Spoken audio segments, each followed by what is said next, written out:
Asante Baba yangu na Mungu wangu kwa sababu ya wema wako. Nakushukuru sana kwa sababu ya fadhili zako Bwana. Asubuhi ya leo na alfajiri hii Bwana tunakutukuza tena na kukuinua kwa kuwa wewe peke yako ni Mungu. Na tunasema asante Bwana, mabwana mko pamoja nasi. Asante kwa kipindi na nafasi ambayo umetupatia kuwa mbele zako tena. Naomba Mungu mtakatifu, kama ulivyokusudia, kama ulivyo mpango na dhumuni lako Mungu mwenye haki, ukaendelea kusema nasi tena Bwana, katika jina la Yesu. Mungu wangu na Baba yangu, ninaomba ukaendelea kuzungumza na sisi Bwana, ukaendelea kusema nasi, ukaendelea kutupa neema ya kukua na kuongezeka mbele zako Bwana, katika jina la Yesu Kristo mwana Mungu aliye hai. Baba, ninakushukuru kwa sababu ya wema wako na fadhili zako kwa jina la Yesu. Amen. Haleluya, haleluya. Bwana Yesu asifiwe. Tunamshukuru Mungu aliyetupa neema ya kuendelea hata sasa, na jinsi ambavyo kipekee amekuwa pamoja na sisi kwa namna ya ajabu ambayo inashangaza. Lakini tunamshukuru Mungu sana kwa sababu ya neema yake. Tumekuwa tukiendelea, na nilisema kwamba Roho Mtakatifu ametuingiza kwenye kipindi kwenye ujumbe wa namna ya kuenenda na nini cha kufanya, kwa ujumla tu kuhusu wakati mgumu au majaribu na vita. Sasa tumefika mahali ambako jana tumeangalia kidogo, wakati tunaendelea tumeangalia kidogo jinsi ambavyo mtumishi wa Mungu Ayubu mambo yalikuwa. Na moja kati ya mambo ambayo tulisema jana ni kwamba unaweza ukajipata linainuka jaribu ukiwa ndani ya jaribio. Ukiwa ndani ya chumba cha mtihani linaweza kuinuka jaribu. Kwa sababu tunaona hapa mke wa Ayubu yuko kwenye kipindi ambacho ni unexplainable, lakini mke wake ambaye ndiye angepaswa kuwa pamoja naye, kuwa comfort mkuu kibinadamu, kuzungumza naye na kujaribu kumencourage kwa namna mbalimbali, ndiye aliyemwambia kufuru Mungu ufe. Kwa nini? Au lugha nyingine, nyuma ya pazia, nimekuchoka. Hata sasa bado nashikamana na utimilifu wako. Kama haya yametoka kwa Mungu, wewe kufuru tu ufe, mimi nishachoka. Hii habari ya kusikia harufu ya mizoga humu ndani, habari ya majipu kila siku kufua usaha, no, I'm tired of it. Niacheni bana, mimi nimeshachoka, sitaki tena hii habari. So likainuka jaribu ndani ya jaribio la Ayubu. Yesu na atusaidie sana. Kwa hiyo ni muhimu sana Mungu atupe neema na kuendelea. Lakini ni muhimu pia ukajua jaribu pamoja na vita vinaweza kuwa ni vitu vinavyofanana, kama nilivyosema, kwa jinsi ya nje vinafanana, kwa jinsi ya ndani viko tofauti. Sasa kwa jinsi ya ndani, vita inapotokea inaweza kuwa inafanana kabisa na jaribio. Inaweza kuwa inafanana kabisa. Na katika hii unaweza kujikuta kwamba unachanganya jaribu na vita. Unaweza kujikuta unachanganya. Lakini inazungumza kwa jinsi ya ndani. Kwa jinsi ya nje vyote vinafanana, pengine there is no difference. Inawezekana usiweze kudifferentiate, ukachanganya. Lakini kwa jinsi ya ndani kule ina tofauti. Asa kule ndani, wakati ambapo ugumu uliokupata ni vita au chochote kinachokuja kukufanyia test, hiyo sio test, ni vita imeinuka, ni kwamba utakuta kule ndani kuna vile unasikia hasira ya kupambana na hiyo changamoto. Unasikia hasira, ni kama hauna utulia, unasikia hasira. Kwa nini kitu kitokee? Kwa nini? Unasikia ndani unasukumwa. Hapa nazungumza kwa wale ambao wanamuelewa Roho Mtakatifu. Unasikia ndani unasukumwa. Kwa nini? Yaani kwa nini kitu kitokee? Hapana, haiwezekani. Yaani kitu lazima niingie kwenye maombi. Unasikia nguvu ya kuomba kwamba hapana, hili kitu lazima kiondoke. Unasikia maelekezo ya kwamba omba, kwenye kuomba hii hapana, hii hali lazima ikome. Unasikia msukumo, unasikia ukisemeshwa kwa habari hiyo. Unaposikia namna hiyo, elewa hiyo ni vita. Na utashangaa ukiingia kwenye kuomba, baada ya muda fulani hiyo kitu inakoma, inaisha kabisa. Kwa hiyo ni muhimu sana tuwe tunatofautisha. Utakuwa unaitambua zaidi kwa jinsi ya kule ndani ya moyo wako, ndio utaweza kutambua zaidi. Lakini kwa jinsi ya nje inawezekana usielewe. Yesu na atusaidie sana. Lakini kumbuka, Jaribu hii naomba niiseme uelewe, naomba nirudie au nieleze kwa mara ya kwanza kwamba jaribu halitaondoka kabla ya wakati wake kukamilika. Jaribio ambalo Mungu ameliruhusu kwa maisha yako haliondoki au haliishi mpaka ile muda yake iishe. Ile timing ambayo imeruhusiwa na Mungu kwa hilo jaribio ambalo ameliachilia kwako, mpaka ule muda utakapokamilika. Kama lilikuwa ni la miezi miwili, there is no way linaweza kuisha kwa mwezi mmoja. Halitaisha kwa huo mwezi mmoja. Ni ile duration iliyopangwa ndiyo itakayokaa. Kama ni mwaka mmoja, halitaisha kabla ya huo muda. Na uzuri pia, haliendi baada ya huo muda. Yesu natusaidie. Aina yoyote ile ya jaribu itakayokupata haiishi kabla ya muda uliopangwa na Mungu, na haiendi zaidi ya muda uliopangwa na Mungu. Yaani lazima itaishia pale kwenye point ya kimungu. Yesu na atusaidie. Kwa ni muhimu sana tukakamata hii. Usije ukadhani kwamba utalifosi. Yaani utalifosi, kwa mfano ni ugumu labda ulikosa fedha, usije ukajiingiza kwenye mkopo. Yaani ni muhimu sana, ndio maana kuna mambo kadhaa ambayo nasikia tuyazungumza hapa. Yesu na atusaidie. Kwa hivyo jaribio haliishi mpaka ule muda uliopangwa na Mungu upite. Ule muda ukishakamilika, nalo linakoma, linaishia hapo. Lakini ujue jambo jingine la msingi sana. Yesu na atusaidie sana. Jaribio usipolishinda, kama hujalishinda, litarudia. Kwa sababu nia ya Mungu kuliachilia lile jaribio ilikuwa ni ili ya kupandisha kiwango. Sasa kama umefeli, kama umetafuta njia mbadala, elewa, yani penda usipende, kubali kataa, litarudia. Kwa nini lirudie? Ni kwa sababu Mungu alitaka kupandisha mahali fulani. Sasa haujapanda kwa sababu jaribu limekushinda. Lile jaribio limekushinda. Kile chumba, ule mtihani uliokuwa nao, umetafuta namna nje ya utaratibu, ukajaribu kuvuka. Yani kwa sababu hiyo litarudia. Kwa nini? Ni mpaka lile jaribio ambalo limeandaliwa kukufikisha kwenye kiwango kile ambacho kimeandaliwa kufika halifanani na kiwango kingine. Sika unaelewa? Sikia. Jaribio ambalo limeandaliwa kukufikisha kwenye kiwango ambacho kimepangwa kwa wakati huo halifanani na jaribio la kipindi kingine.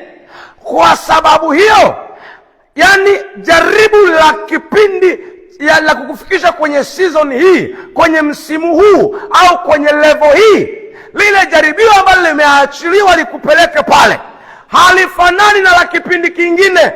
Kwa sababu hiyo, usipolishinda lazima litarudia. Penda usipende, litarudi tena. Yesu natusaidie. Paka uvuke hapo. Ukishinda hapo kwa halali, basi kinaenda kipindi kingine, litaruhusiwa la kiwango kingine. Yesu na atusaidie sana. Kwa hiyo ni muhimu sana, kila kiwango unachopaswa kukifikia kina aina yake ya jaribio. Yani halifanani na la kipindi kingine, no, kina aina yake ya jaribio. Shika sana hii. Kwa ndio maana au ni muhimu sana, jaribio linapokuja you must overcome it. Yani hakikisha hilo jaribio limekuja, hakikisha unashinda.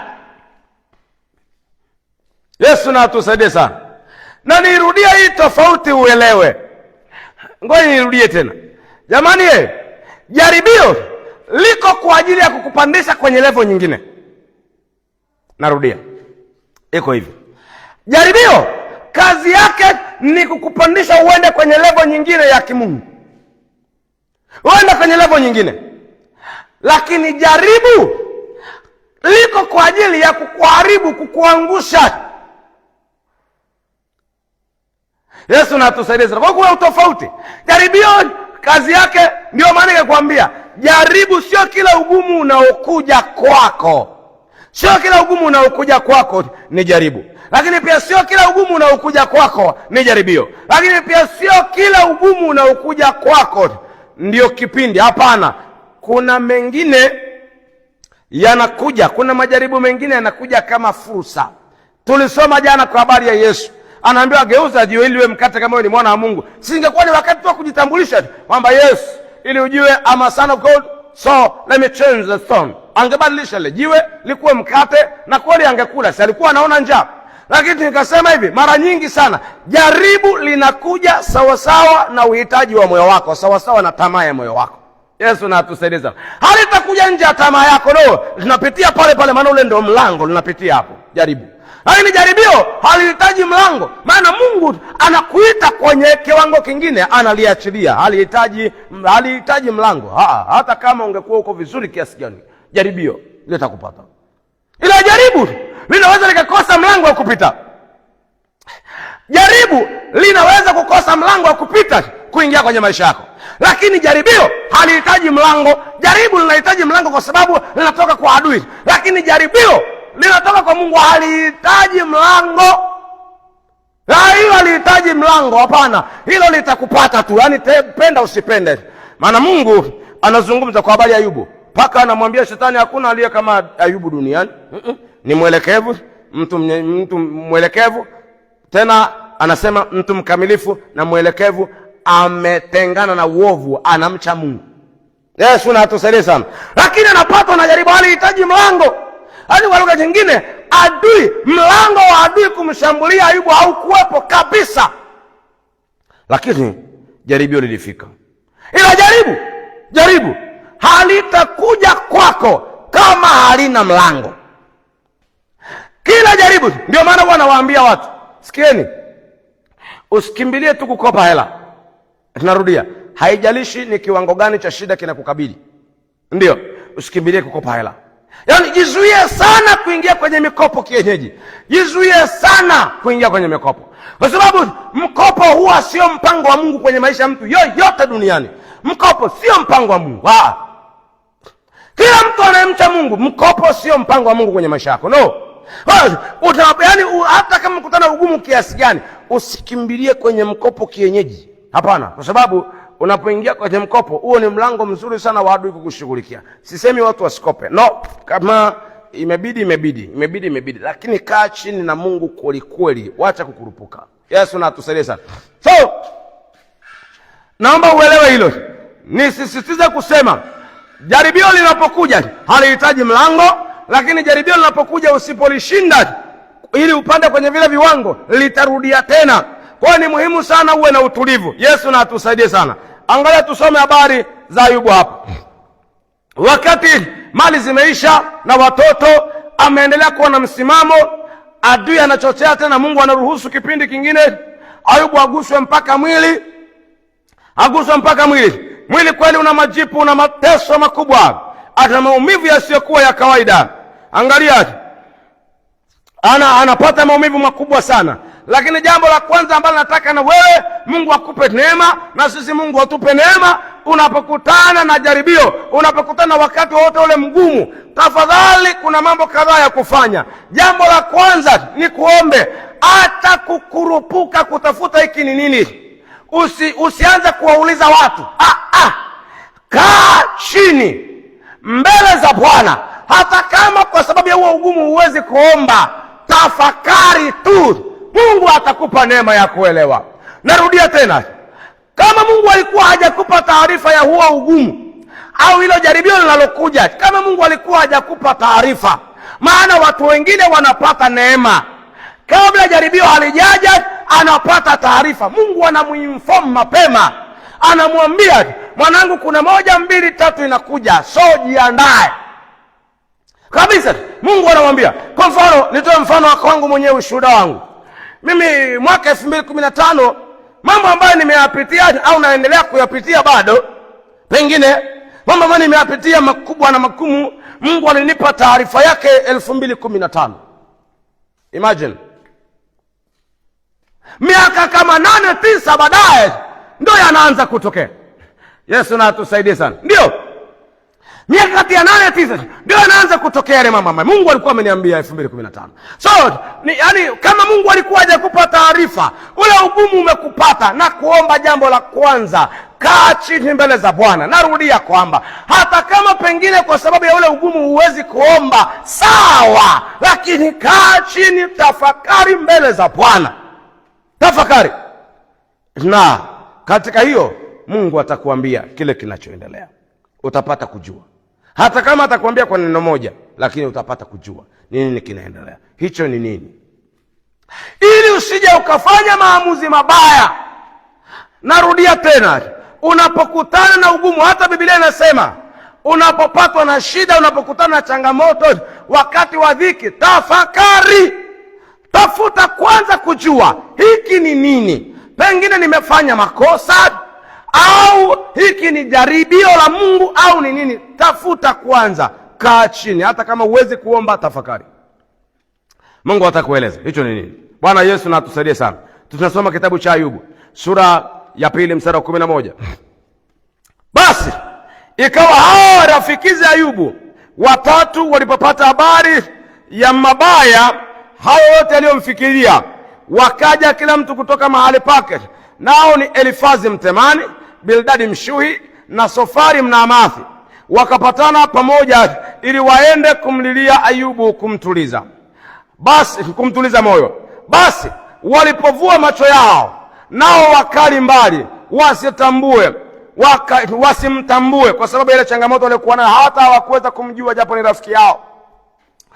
Wakainua sauti zao na kulia, kila mmoja akararua joho yake, wakarusha mavumbi juu ya vichwa vyao kuelekea mbinguni. Kisha wakaketi nchi pamoja naye muda wa siku 7 mchana na usiku, wala hapana mmoja aliyenena naye neno lolote, kwa maana waliona ya kuwa mashaka yake alionayo ni makuu mno. Atusaidie Mwokozi Yesu. So tazama hapa jinsi ilivyo Ayubu, yale mambo yanapotokea magumu na mazito yanayotisha kabisa, ambayo nadiriki kusema kama si ile neema kubwa ya Mungu aliyokuwa nayo Ayubu, asingeweza kutoboa. Ila ile neema kubwa ya Mungu, ndio maana nikasema Mungu anafanya moyo wako ukuwe secured, yani ukuwe protected kwa kiwango cha juu sana, kulingana na ile jaribio anaachilia. Yesu na atusaidie sana. So angalia hapa Ayubu anapopatwa na haya, Biblia inasema aliketi chini.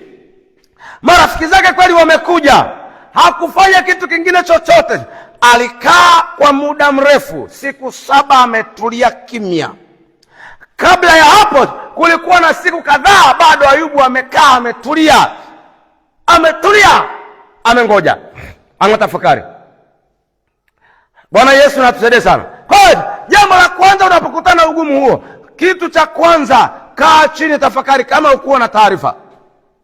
Na kama ulikuwa na taarifa yake, omba neema ya Mungu. Narudia tena, kama ulikuwa na taarifa ya huo ugumu, omba neema ya Mungu. Hata kama ni kwa neno moja tu, Yesu nipe neema. Hiyo sentensi fupi tu, hata kama ni hiyo, wewe mwambie tu, Yesu nipe neema, Yesu nipe neema, Yesu nipe neema. Kadri unavyoendelea, kama ulikuwa na taarifa, kama una taarifa, wewe kaa chini. Kama huwezi kuomba, tafakari upate kujua hicho ni nini, ili usije ukajikuta unafanya maamuzi ambayo hayatakuwa sahihi. Yesu na atusaidie sana. Akakaa chini muda wa siku 7, ametulia kimya, anatafakari. Yesu na atusaidie sana.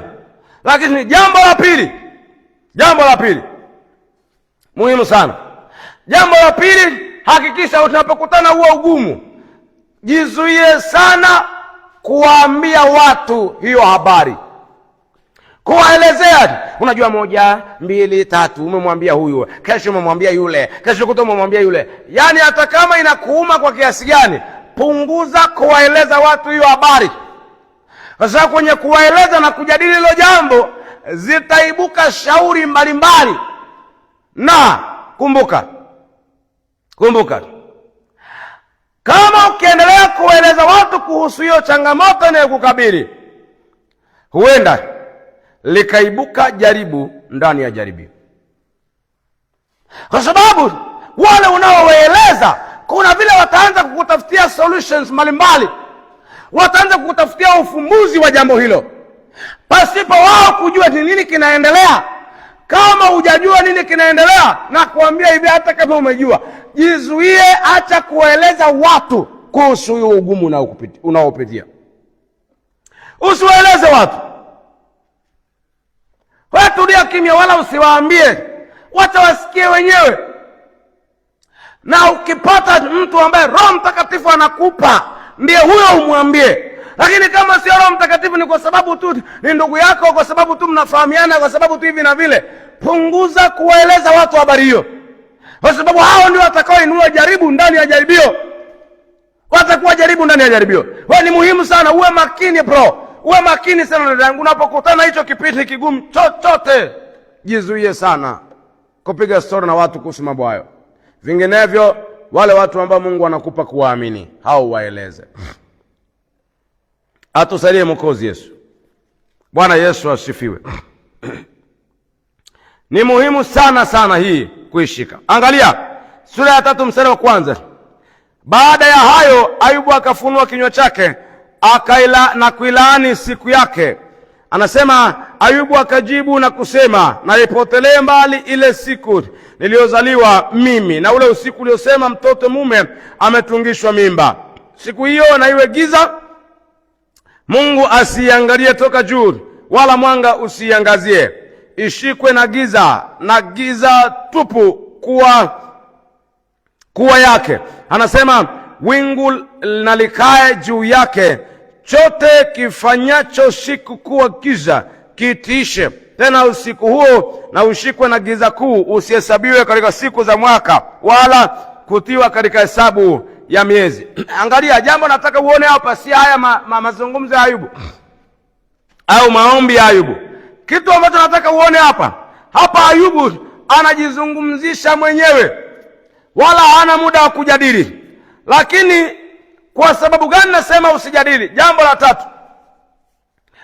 kwa nini usijadili mambo haya na marafiki zako na ndugu zako? Ni kwa sababu katika hiyo huenda watu wengi wakadhani umefanya dhambi, ndio maana ukakutana hiyo hali. Narudia tena, watu wengi watadhani umefanya dhambi, ndio maana umekutana hiyo changamoto. Hasa watakapokuwa wanadhani kwamba umefanya dhambi, huenda ndio ukajikuta umefanya dhambi sasa, au umefanya makosa sasa. Kwa sababu gani? Wakati wanakuambia umefanya dhambi, umekosea. Kwa hiyo hii itakuwa ni pigo la Mungu. Wengi wanaweza wakasema unapigwa na Mungu. Kama watu watasema utapigwa na Mungu, alafu na wao unajadili na wao wakuambia unapigwa na Mungu, utaanza kujitetea. Kwenye kujitetea utaanza kujieleza, na pengine utaanza kuwakasirikia. Kwa sababu hiyo utajikuta pengine unaingia kwenye dhambi tena, unaingia kwenye makosa. Sasa ulikuja kufanya makosa, na sasa unajikuta unaingia kwenye makosa kwa sababu ya kujadili hilo jambo. Kwa hiyo unapokutana ugumu, kaa chini, tafakari. Jambo la kwanza. Lakini namba 2, epuka sana sana sana sana, usiwaeleze watu kuhusu hilo jambo.